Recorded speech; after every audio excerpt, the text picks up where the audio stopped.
शासन कैसे काम करता है, इस चैप्टर को हम आगे बढ़ाते हैं। इसके पहले कुछ बातें मैं आपसे करना चाहता हूं। देखो बेटा, ये जो वीडियो लेक्चर हैं ये मैंने लाइव क्लास की तरह बनाने का प्रयास किया है। कभी कभी आप लोग कहते हैं कि सर वीडियो बहुत बड़े बन रहे हैं। देखो बेटा, जब क्लास में हम पढ़ते हैं तो 40 मिनट का पीरियड होता है। आपका जो कालांश है वो 40 मिनट्स का है। 40 मिनट्स में कम से कम आप 30 मिनट तो जो भी सर पढ़ाते हैं आपको, लेकिन जो मेरे वीडियो है वो 20 से 25 मिनट का एवरेज वीडियो है। 25 से ज्यादा तो कोई मुश्किल से कोई वीडियो गया होगा। मैं ये नहीं कहता कि आपको पसंद नहीं आ रहा, आपको बहुत पसंद आ रहे हैं, और यही वजह है कि मैं इस पर लगातार काम कर रहा हूं। और अब तक हमने 182 वीडियो पब्लिश कर दिए हैं। बहुत मेहनत का काम है, लेकिन ये मेहनत आपकी ओर से मुझे प्रेरणा के रूप में मिल रही है। खैर, पिछले वीडियो में हम तो मेरे कहने का मतलब ये कि आप इसको बर्डन की तरह न ले, एंजॉय करें। समय ऐसा है, क्या करें।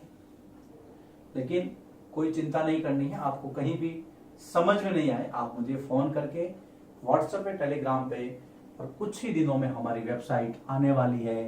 वेबसाइट पर आपको बहुत सारा कंटेंट, बहुत सारी हेल्प स्वतः मिल जाएगी। इसके पहले वीडियो में हमने सरकार क्या है, सरकार के अंग विधानसभा, सत्ता पक्ष, विपक्ष, निर्वाचन क्षेत्र, बहुमत क्या है, ये सब जाना था। अब हम टॉपिक पर आते हैं। हिमाचल प्रदेश के उदाहरण से आपको बताया गया है कि विधानसभा में विधायक कैसे बैठते हैं, मुख्यमंत्री की नियुक्ति कैसे होती है। बहुत सरल है।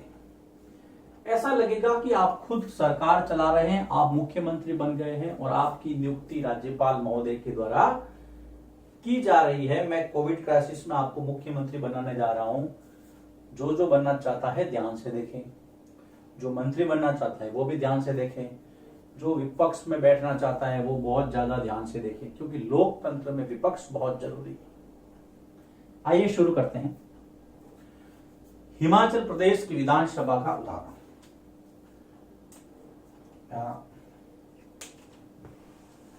कौन सी विधानसभा का उदाहरण दिया जा रहा है? हिमाचल प्रदेश उत्तरी भारत का राज्य है। हिमाचल प्रदेश की विधानसभा का उदाहरण दिया जा रहा है। सबसे पहले हम यहां की विधानसभा सीटों की संख्या ज्ञात करते हैं। तो हिमाचल प्रदेश के अंदर जो विधानसभा सीटें हैं बेटा, विधानसभा सीटें वो है 68, जिसको आप 68 भी बोल सकते हैं। इसका मतलब हिमाचल प्रदेश के अंदर 68 क्या है? निर्वाचन क्षेत्र है।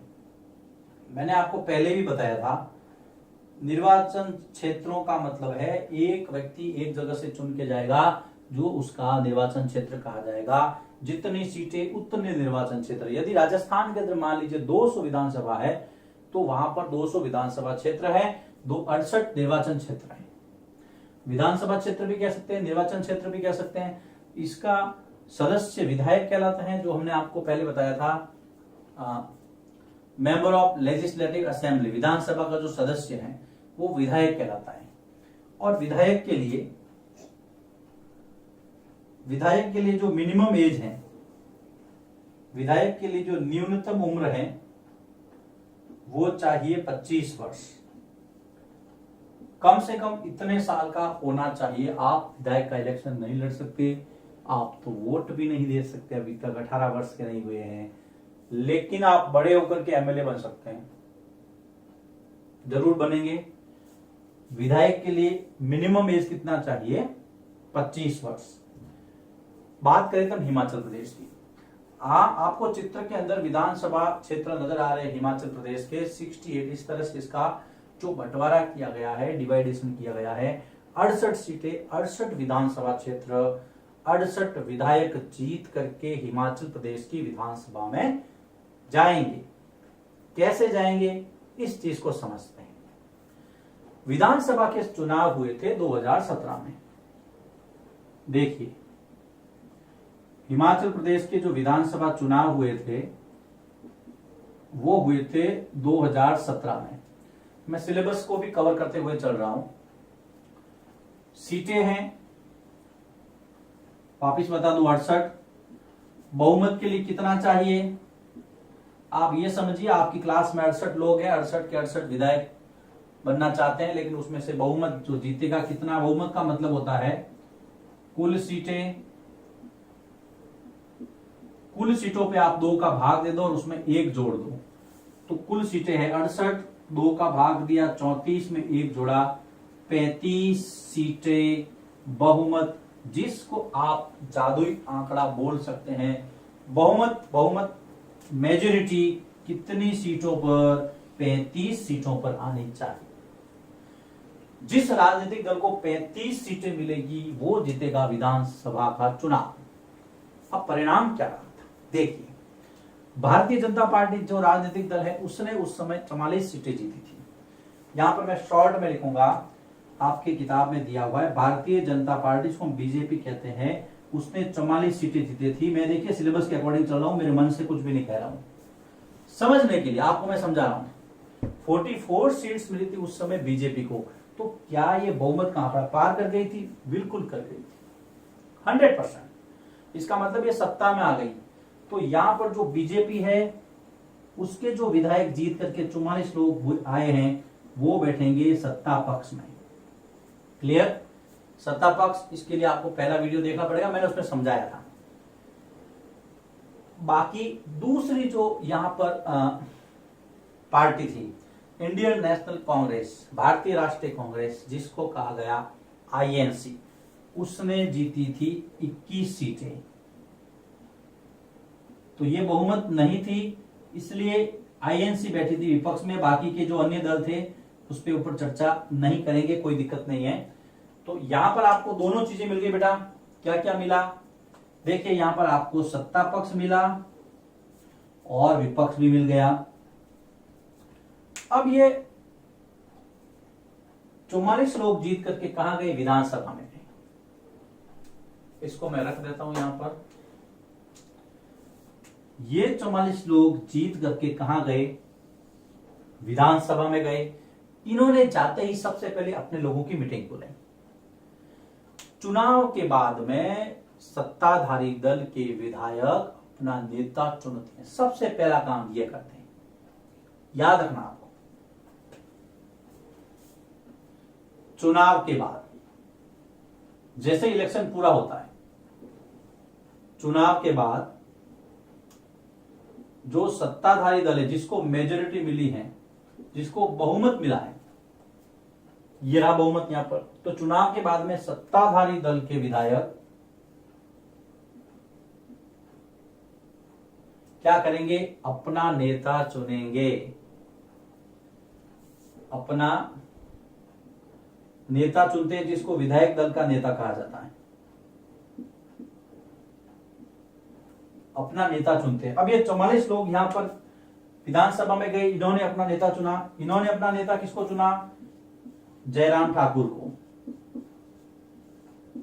अब मैं आपको प्रक्रिया समझा रहा हूं। देखो, इन 44 लोगों ने कहा कि भाई हमारा जो नेता है, हम जो जीत करके आए हैं, हमारा जो नेता है वो है जयराम ठाकुर।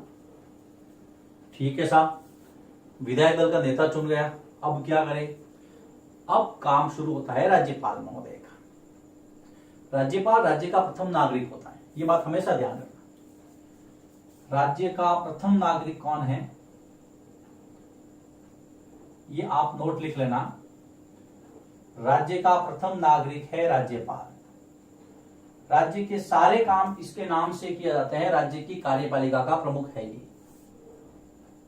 लेकिन वास्तव में स्थिति मुख्यमंत्री के हाथ में रहती है। सत्ताधारी दल के जब लोग विधायक दल का नेता चुनते हैं तो काम शुरू होता है राज्यपाल का।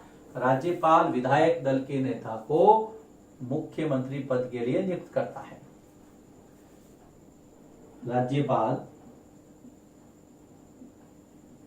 जो विधायक दल का नेता चुना गया है बहुमत में से, राज्यपाल विधायक दल के नेता को मुख्यमंत्री नियुक्त करता है। कौन करता है? राज्यपाल। और यही शपथ भी दिलाता है। कौन? राज्यपाल। अब देखिए, मुख्यमंत्री को शपथ कौन दिलाता है? राज्यपाल। मुख्यमंत्री की नियुक्ति कौन करता है? राज्यपाल। दो अच्छे प्रश्न यहां से निकलते हैं। विधायक दल का नेता जो होगा उसी को राज्यपाल मुख्यमंत्री बनाएगा, लेकिन संवैधानिक प्रक्रिया है कि नियुक्ति जो अपॉइंटमेंट जारी होगा वो राज्यपाल करेगा मुख्यमंत्री का। अब मुख्यमंत्री अकेला तो काम करेगा नहीं, उसको चाहिए अपने सहयोगी, जिसको आप कहते हैं मंत्री। मंत्रियों की नियुक्ति अब मुख्यमंत्री करेगा। मंत्रियों की नियुक्ति कैसे करेगा? आराम से समझाता हूं, पहले आप इसको लिख लीजिए। देखिए इसमें हमने क्या देखा? इसमें हमने देखा हिमाचल प्रदेश का जो एग्जाम्पल है उसको हमने देखा कि कुल सीटें हैं 68। इसका मतलब यहां पर 68 निर्वाचन क्षेत्र है, एक निर्वाचन क्षेत्र से एक एमएलए चुन करके आएगा। मिनिमम एज 25 ईयर्स होती है। बहुमत का आंकड़ा कितना है? जादुई आंकड़ा 35। एग्जाम्पल दिया है 2017 के चुनाव का, जिसमें भारतीय जनता पार्टी को यहाँ पर 44 सीटें मिली थी, कांग्रेस को मिली थी 21। ये थी विपक्ष में, ये थी सत्ता पक्ष में। बहुमत बीजेपी के पास था, इसलिए जो सत्ताधारी दल के जो विधायक थे बीजेपी के, उन्होंने अपना नेता चुना जयराम ठाकुर को, जिसको राज्यपाल महोदय ने बाद में मुख्यमंत्री के रूप में नियुक्त किया और शपथ दिलाई मुख्यमंत्री के पद की। अब मुख्यमंत्री जी अकेले काम नहीं करेंगे, अब बारी आती है उनके सहयोगियों की, यानी कि मंत्रियों की। लिखिए इसको, मैं आगे बढ़ता हूं। मुख्यमंत्री अकेले काम नहीं करेंगे, उनके साथ में उनके सहयोगी होंगे, जिनको मंत्री कहा जाता है। अब मंत्रियों की नियुक्ति कौन करेंगे? कई बार ये प्रश्न आता है तो हम गलत कर जाते हैं, कहते हैं साहब मंत्रियों की नियुक्ति मुख्यमंत्री करता है। अरे भाई साहब, नियुक्ति मुख्यमंत्री नहीं करता है, नियुक्ति करने का काम है राज्यपाल का। किसका है? राज्यपाल का। तो मुख्यमंत्री क्या करते हैं? मुख्यमंत्री परामर्श देते हैं, और ऐसा परामर्श जिसको राज्यपाल को मानना ही पड़ता है। बाबू सर ये तो परामर्श नहीं हुआ, ये तो आदेश हो गया। आदेश नहीं है, ये परामर्श है, संवैधानिक परामर्श है। देखिए मैं यहां लिखता हूं, स्थिति स्पष्ट हो जाएगी। मुख्यमंत्री की सलाह पर, किसकी सलाह पर? मुख्यमंत्री की सलाह पर राज्यपाल मंत्रियों की नियुक्ति करता है। और वो मंत्री किसके होंगे? जो सत्ताधारी दल है उसी में से होंगे। मुख्यमंत्री थोड़ी चाहेगा कि विपक्ष में से मंत्री बना लो, बिल्कुल नहीं। मुख्यमंत्री एक लिस्ट देता है राज्यपाल को कि इनको शपथ दिलानी है। तो ये जो मंत्रियों की नियुक्ति का मामला है वो किसके पास है? राज्यपाल के पास में। लेकिन सलाह कौन दे रहा है? मुख्यमंत्री। वास्तव में सलाह नहीं है, सीधी लिस्ट है कि इनको मंत्री बनाना है। अब हमारे मन में प्रश्न आ सकता है कि सर जीतने वाले तो 44 थे, क्या 44 को मंत्री बना ले? बिल्कुल सही प्रश्न आ रहा आपका। 44 लोग मंत्री नहीं बन सकते हैं, भारत के संविधान ने इसका प्रावधान कर रखा है। संविधान में 91वां अमेंडमेंट हुआ था 2003 के अंदर। देखिए क्या था, 91वां संविधान संशोधन हुआ। 91वां संविधान संशोधन 2003 में। देखिए बहुत टेक्निकल बात बता रहा हूं, आपके सिलेबस में नहीं है, लेकिन ये बताना जरूरी है क्योंकि प्रश्न उठा है तो उसका समाधान भी जरूरी है। इसमें यह कहा गया कि लोकसभा, अब लोकसभा की तो बात यहां नहीं है, मैं विधानसभा की बात करूंगा। इसके तहत राज्य विधानसभा, देखिए इसमें लोकसभा भी इंक्लूड है, ध्यान रखना, लेकिन लोकसभा की बात मैं 8th क्लास में जाके करूंगा, मैं यहां क्यों करूं? नहीं तो आप चक्कर खाने लग जाओगे भी। विधानसभा की कुल सदस्य संख्या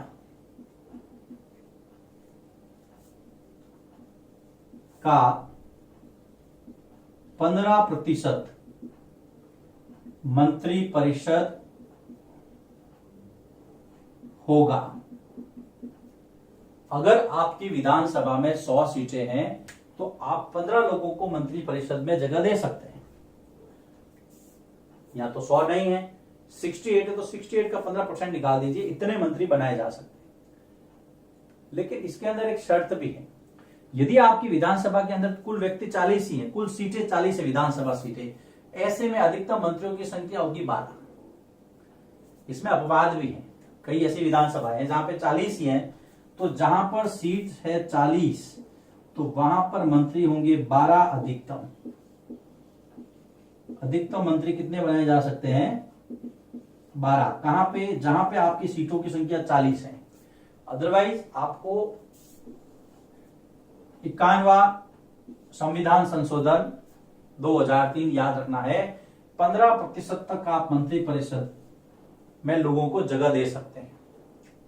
अब मुख्यमंत्री सलाह देता है और राज्यपाल मंत्रियों की नियुक्ति करता है, और मुख्यमंत्री अपने मंत्रियों में विभागों का बंटवारा करता है। ये उनको बताता है कि भाई इसको गृह विभाग दे दो, इसको शिक्षा विभाग दे दो, इसको स्वास्थ्य विभाग दे दो। इसमें भी जो राज्य सूची के अंदर जो विषय उसी पर, आपने कभी राज्य में रेल मंत्री नहीं सुना होगा, कभी सुना है कि राजस्थान के रेल मंत्री? नहीं सुना। क्यों नहीं सुना? क्योंकि जो रेल है वो संघ सूची का विषय है। तो देखिए, अब मुख्यमंत्री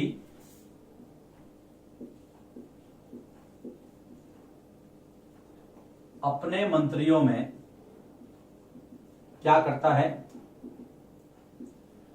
विभागों का बंटवारा करता है।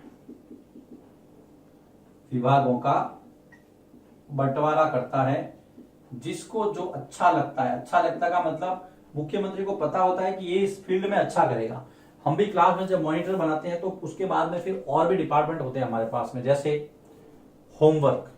तो एक बच्चे को कहते हैं कि आप जो है वो होमवर्क वाला सिस्टम देखेंगे, किस बच्चे ने होमवर्क नहीं किया है, किसने पूरा किया है, इसको एक रजिस्टर हम मेंटेन करेंगे हम दोनों मिलकर के। तो बच्चे को भी ध्यान रहता है कि सर रोल नंबर 17 ने आज काम नहीं किया है।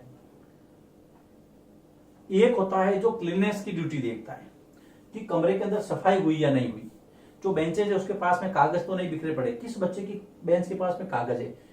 इंटरेस्ट का काम है। यहां पर भी किसमें किसको इतना इंटरेस्ट है और कौन कितना विद्वान है। जैसे कि गृह रक्षा वाला है ना, गृह विभाग, ये अलग अलग मंत्रालय हैं। गृह विभाग के अधीन पुलिस होती है। गृह मंत्रालय ये केंद्र में भी होता है, राज्य में भी होता है। वित्त, फाइनेंस, हेल्थ मिनिस्ट्री जिसको आप स्वास्थ्य कहते हैं, एजुकेशन मिनिस्टर जिसको आप शिक्षा कहते हैं, आदि। और भी बहुत सारे विभाग जो हैं, बाल विकास, महिला एवं बाल विकास विभाग है, आपके ट्रांसपोर्टेशन वाला यातायात विभाग है, बहुत सारे विभाग है। तो ये कुछ विभाग है जो मुख्यमंत्री अपने मंत्रियों में बंटवारा करता है। आप जिस स्टेट के हैं उसमें आप वेबसाइट पे जाकर के या अपने पिताजी से या और भी अगर जिनको रुचि है इस मामले में उनसे पता कर सकते हैं और करना है। हमने यहां पर देखिए हिमाचल प्रदेश का एग्जाम्पल लिया है, लेकिन आपको अपने स्टेट, जैसे अगर मैं गुजरात की बात करूं तो जो बच्चे गुजरात के नवोदय विद्यालय में और जगह पढ़ते हैं उनको गुजरात की जो विधानसभा सीटें हैं उनके बारे में पता रखना है, जैसे कि 182। जैसे कि राजस्थान की बात हम करें तो 200। उसके बाद में आपके क्षेत्र के विधायक कौन है, जैसे कि मेरी जो विधानसभा सीट जहां से मुझे वोट डालने का अवसर मिलता है मारवाड़ जंक्शन, तो वहां से इस बार जो जीते थे निर्दलीय विधायक खुशवीर सिंह। तो ये बहुत सारी बातें हैं, तो ये आप पता कीजिए। इसके अंदर ये अपने जीवन से जुड़ी हुई बातें, इसको समझना बहुत आसान है, बहुत सरल है, क्योंकि हमारे जीवन से संबंधित है। थोड़ा सा प्रयास करेंगे आपको पूरा इसको समझ में आ जाएगा। अब हम बात करते हैं विधानसभा। विधानसभा वह स्थान है जहां सभी विधायक, सभी में सत्ता पक्ष और विपक्ष दोनों आ गए ना, ध्यान रखना।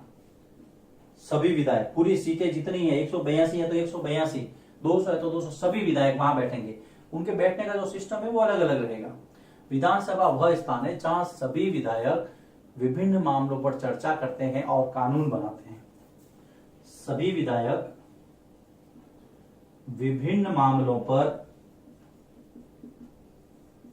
क्या करते हैं, चर्चा करते हैं, बहस करते हैं, चर्चा करते हैं तथा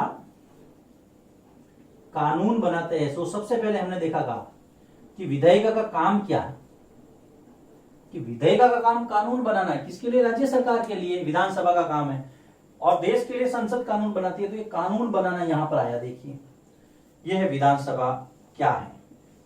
अगर प्रश्न पूछे विधानसभा क्या है, वह स्थान जहां सभी विधायकों में देखो बेटा पक्ष भी आ गया और विपक्ष के, सत्ता पक्ष के और विपक्ष के दोनों विधायक आ गए। इस चीज को आपको ध्यान में रखना है। कानून बनाते हैं। अब देखिए कानून बनता कैसे है।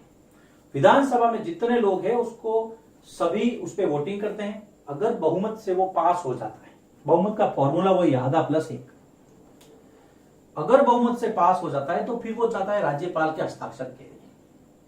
राज्य विधानसभा में बहुमत से पारित किया हुआ कोई भी प्रस्ताव, जिसको विधेयक कहते हैं, यदि वो बहुमत से पास हो जाता है तो फिर वो राज्यपाल के हस्ताक्षर के लिए जाता है और जिस दिन राज्यपाल उस पर साइन करते हैं तब से वो चीज कानून बन जाती है। लिख सकते हैं आप कि विधानसभा में कोई प्रस्ताव, जिसको विधेयक भी कहते हैं, विधानसभा में कोई प्रस्ताव, जिसको प्रस्ताव जब लाया जाता है तो उसको विधेयक भी कहते हैं। विधानसभा में कोई प्रस्ताव पास होने के बाद, बहुमत से ना, प्रस्ताव पास होना मतलब बहुमत उसके पक्ष में होना, पास होने के बाद कहां भेजा जाता है? राज्यपाल के हस्ताक्षर। राज्यपाल के हस्ताक्षर के साथ क्या बन जाता है? कानून बन जाता है। कभी कभी राज्यपाल लौटा भी देते हैं, लेकिन आपको इतना डीप में नहीं जाना है। आपको यही बताना है कि भाई कानून कैसे बनेगा। कानून कैसे बनेगा तो देखिए, कानून मतलब पहले विधानसभा में पास हुआ, विधानसभा में पारित हुआ, वही पास हुआ जिसको विधेयक ने पेश किया गया, प्लस उस पर राज्यपाल के साइन हो जाएंगे। राज्यपाल महोदय के जब हस्ताक्षर हो जाएंगे तो वो बन जाएगा कानून। ऐसे कानून बनता है। मंत्रियों की नियुक्ति राज्यपाल करते हैं, मुख्यमंत्री की नियुक्ति राज्यपाल करते हैं। मंत्रियों की नियुक्ति में चलती मुख्यमंत्री की है, जबकि साइन है वो या नियुक्ति किसके नाम से होगी? राज्यपाल के नाम से। ये छोटी छोटी चीजें आपको ध्यान में रखनी है। अगर आपको इसकी बहस देखनी है तो इंटरनेट पर आपको आपकी संबंधित विधानसभा का आप वीडियो कॉल के देखिए, आपको बड़ा मजा आएगा। लेकिन मैं भी यहां पर बहस करवाऊंगा, लेकिन अगले वीडियो में, हो सकता है पहले मैंने कहा था 2 वीडियो बनेंगे, लेकिन विधानसभा की बहस है, कानून बन रहा है, एक वीडियो और देख लीजिए, लिखिए इसको, इसके साथ में दूसरा वीडियो पूरा होता है। अब हम इस चैप्टर का लास्ट वीडियो, तीसरे वीडियो में मैं आपको विधानसभा में एक बहस बताऊंगा और साथ ही साथ कुछ और फैक्ट्स पे चर्चा करेंगे, फिर यह चैप्टर पूरा हो जाएगा।